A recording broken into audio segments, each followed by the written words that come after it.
خیلی خوش اومدید به آنباکسینگ گیتار الکتریک و من بالاخره به آرزوم رسیدم. گیتار الکتریک رو خریدم و امروز میخوایم با هم آنباکسش کنیم، ولی قبلش حتما چنل رو ساب کنیم. خب بریم. خب این باشم.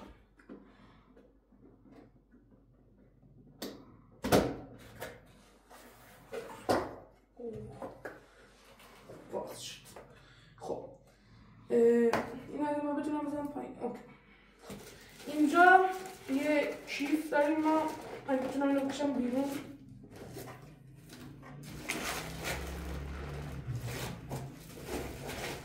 A few moments later.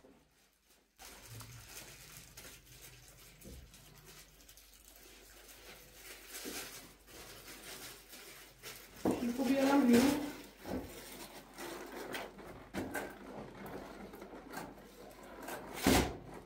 یو علی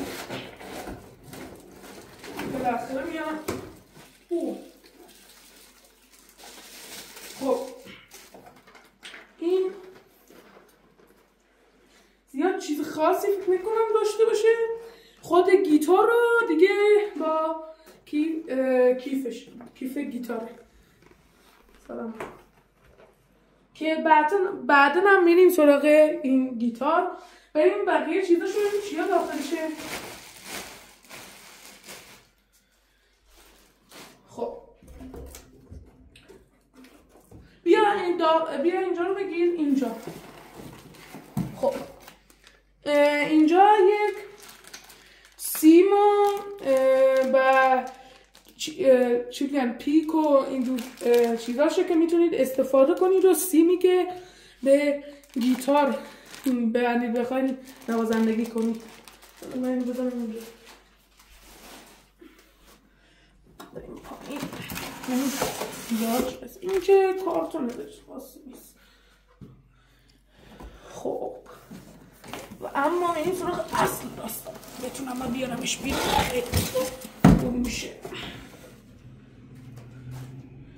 و این اصل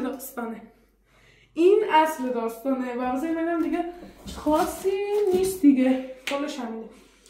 این بال یا همون چیزی هستش که ما سیم و اینا میخوره و باهاش میتونیم گیتار الکتریک رو بزنید و بریم بازش کنیم اینا و دوباره میگیم.